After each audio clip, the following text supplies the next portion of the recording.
What's up, you guys? So first things first, I want to give props to one of my old teachers, Dale Turner. He actually used to teach me some different classes like harmony and theory and ear training while I was studying at MI, Musicians Institute. And I want to give props because he used to be a writer. He used to work for Guitar One magazine. And back in the day when I was younger, I used to be an avid reader of Guitar One and Guitar World magazine.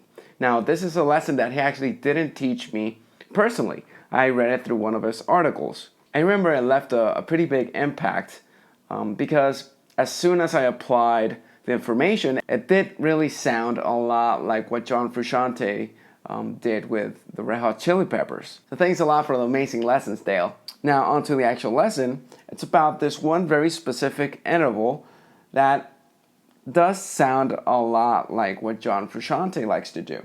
And the specific interval is a tenth. Now, what is a tenth? It's the same as a third. So you'd go in the key of C, you go C, D, E. That's the third. But to get to the tenth, you have to go over the octave. So we have C here, we have the octave here, and we have a third away from that here.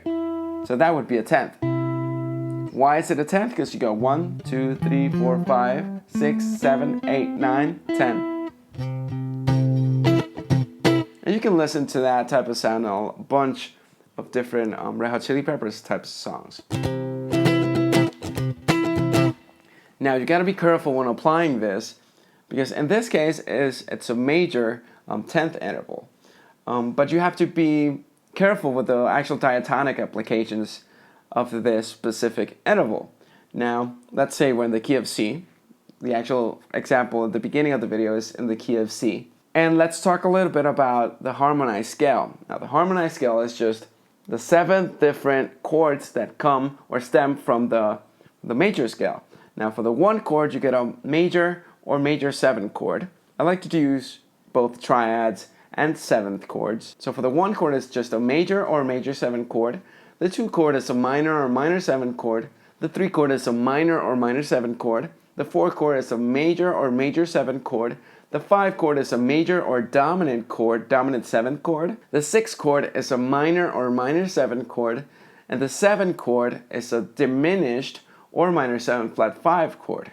Now, why is this important? Because this type of third is going to change with each of those chords. So for example, if we're in the 1 chord, and we're in the key of C, the 1 chord, it's going to be C major.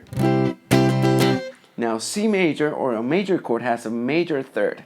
So in this case, we're going to have a major third or a major 10th, however you want to see it. And it's that shape right there. Now, if we go on to the next chord, which is D minor, we get a minor third or a minor 10th. Again, it's the same type of note. It's just it goes over the octave. So you get this shape because a minor chord has a flat third or a minor third or a minor 10th, however you want to look at it.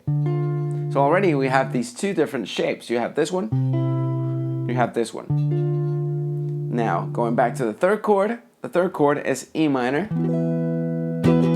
So it's the same as the 2nd shape. So we have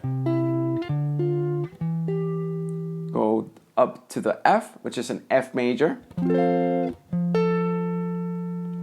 Go to G, which is major again. Let me just go down here. Then A minor. Again, we have the same shape that we have for the D minor and the E minor. And then the 7th chord, which is diminished or minor 7 flat 5, you get a minor third again, so you get this guy. So essentially you have this.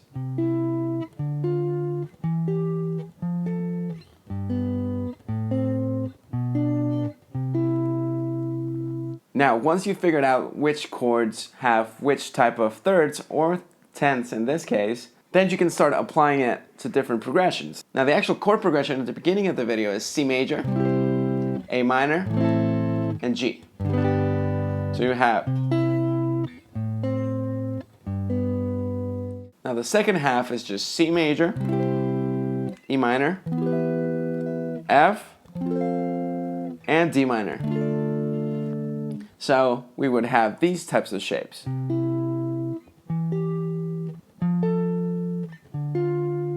and finish back on C. Now, essentially, you can apply that to any type of chord progression. So if you have any chord progression that you're playing with your band or any songs that you're writing, and you want to give it a little bit of a Red Hot Chili Peppers or John Frusciante type of sound, you can certainly apply this concept. And it works for just about any type of chord progression out there. Alright, so that's it for this lesson. I hope you guys liked it. Remember, you can follow me on any type of social media. I'm on Facebook, I'm on Instagram, I'm obviously on YouTube. If you want to check out any of the products I have out there, you can check out my book, The Art of Scale Weaving, and you can also check out my instructional box set, which I did with the guys from Guitar Tutorials, and it's called 10 Modern Fusion Licks. Now, if you're interested in the gear that I actually use to record these types of videos, you can go to my website, juanantoniomusic.com/gear, and you can find the lights, the camera, the actual guitars, the interface, absolutely everything that I use. And lastly, remember, hit the like button if you liked the video, comment below if you have any type of suggestions, and of course, subscribe to my channel. Alright, thanks for watching.